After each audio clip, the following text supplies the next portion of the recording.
Hey guys, today we're going to look at the question, do GMOs really reduce pesticide use? That's because that's one of the main things that advocates of GMOs say. They make this claim. So the thing is like a lot of these controversial topics, people on both sides have different stories. So who do we believe?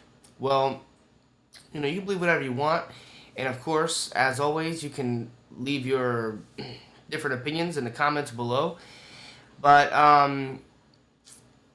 this is not a fact. When GMO advocates say that it reduces pesticides, they say it as it's a matter of fact, but there's actually a lot of evidence to support otherwise, and I'm going to get into why in just a second. So before I do, I just want to point out that there's a couple different types of GMOs. I won't get too much into it now, but one of them is, they call it like Roundup Ready, which is herbicide tolerant. So they grow the plants and they genetically engineer them in such a way that they're actually tolerant to Roundup, which is Monsanto's herbicide. And herbicide is just one of the categories of pesticides. And then you've got insecticides, which instead of killing plants, is killing insects. So one type of GMO is the herbicide tolerant, and another type is like BT, which is a bacteria, and they have like BT corn, BT cotton, and they engineer the plants using the genes from this bacteria to kill insects that commonly attack that plant. So, first of all, what are they comparing it to? Okay, the GMOs reduce pesticide use compared to conventional farmers, organic farmers, or both. I'm sure if the government were to subsidize organic farming, we would use much less pesticides than we are now with the government subsidizing GMOs. Now, I'm not going to sit here and read the entire article to you because if you want to read it, you can check it out in the description below. But I basically already summarized a lot of the points that they're saying. Like basically, even though the insecticide use went down, there's a lot of evidence. Like for right here, it says BT crops have been found to have harmful and toxic effects on non-target species and mammals. So again, this does not mean that it's a good thing, because growing food, putting genetics inside of a plant to make it grow insecticides, and then these plants later on are used as food or are fed to animals as food. And by the way, the animals aren't even supposed to be eating these crops anyway. Not only are they not supposed to be eating them, they shouldn't be eating the ones with the pesticides in them. So, and then the animals they have to have antibiotics because these GMOs they destroy the stomachs of the animals, because the same shikimate pathway that it kills in the for the herbicides, they it our bacteria have that pathway, and so it's destroying the bacteria in their gut, which allows bad bacteria to thrive, and then the animals need antibiotics. So then we're eating all these unhealthy animals. Anyway, I don't want to go off on a tangent, but again, this is the largest study ever done so far. And then here's another guy, Chuck Benbrook, author of a previous study, pesticide use on GM crops over the first 16 years of use, coming on the findings. Basically saying that the results of this new study is similar to what he found. And he looked at the pesticide use in the first 16 years of GMOs and found that the amount of pesticide use actually increased. And I've got that study of his right here. It's in the Environmental Sciences of Europe. And I mean, just quickly look at the conclusion. It says, overall, pesticide use increased by an estimated 404 million pounds, or about 7%. So, when they tell us that pesticide use has gone down, that's not a fact. All right. There are other people that are finding otherwise. I'm going to show you one more article, and you can read it if you want. I'm going to just quickly go over it. But the New York Times examined the data, and they also came to the conclusion that GMOs aren't living up to their claims. So I will link to this below. And I mean, it's just a short read, not a big deal, but I'm not going to go over it.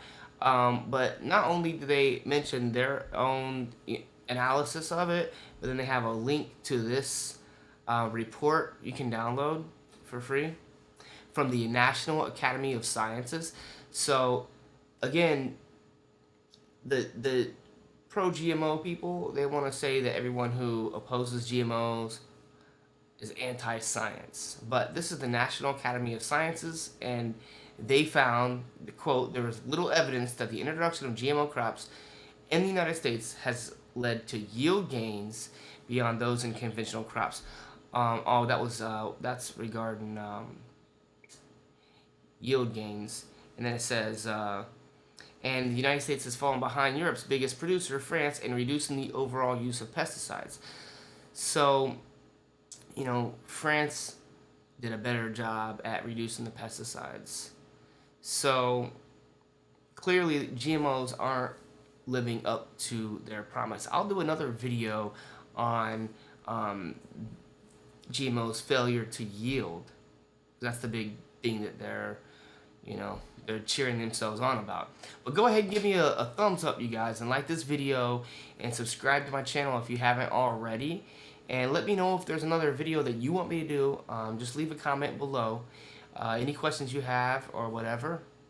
I'm sure I'll probably have a few trolls eventually that want to link to some pro-GMO stuff on here. The more that we fight against it, the more that they're using trolls and stuff to try to keep the narrative going and to flood the internet with their pro-GMO stuff. But the thing is this isn't just about GMOs. Conventional farming is awful.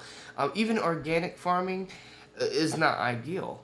It's not perfect, but also just the idea of creating large farms of monocrop. We're just growing one thing across in rows.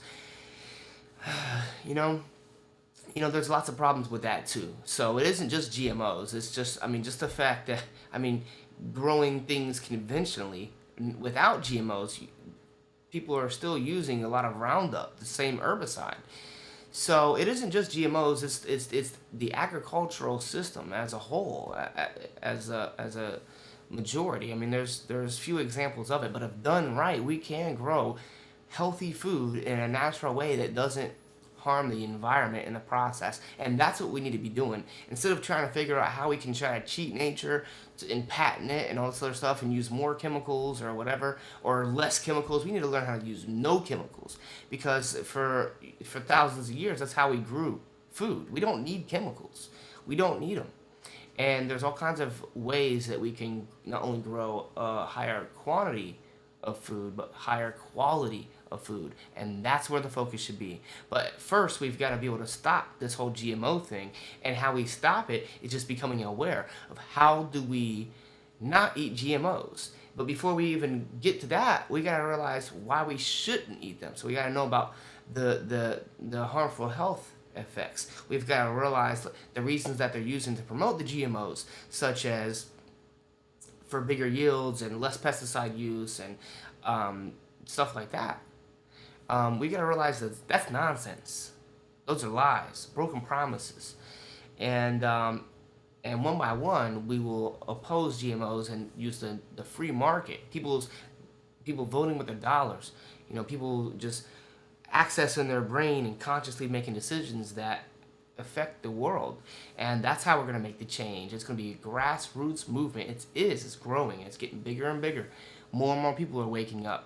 but the opposition has become even stronger because it's getting hard for them to sell their GMOs. So thanks for watching this video, you guys, because it's going to be literally people like you and I spending our time to think about these things, discuss these things, learn these things, and take it one step further and teach these things to others. And that's what's going to change the world, guys. And you can be part of it. A simple way of doing that is just share my video. You don't have to explain all this. Just share my video with other people. Sit down with them. Have this conversation. I know sometimes people get all worked up and they start, getting all emotional and stuff like that. But, try to have a simple conversation. If you can have a simple conversation with someone that believes GMOs is a good thing, hey, dig into it. Why are these people over here saying that it doesn't increase yields? Why are they saying it doesn't decrease the pesticide use? What about the pesticides, the insecticides that are inside the plant? Isn't that significant? And things like that. And the more that we start having this conversation, the more awareness that we'll all have. And that is the awareness revolution. We'll leave you one more tip. I have, there's an awesome docu-series that airs for free about twice a year called GMOs Revealed. And I will link to that in the description below. You can watch the first episode for free. And it's really, the whole series is really good, so informative. So I recommend buying it. But if you can't buy it or don't want to, you just, you can sign up. You can watch that one for free, and you can, and they'll notify you and let you know when they'll be airing the entire series again for free. So thanks so much, guys.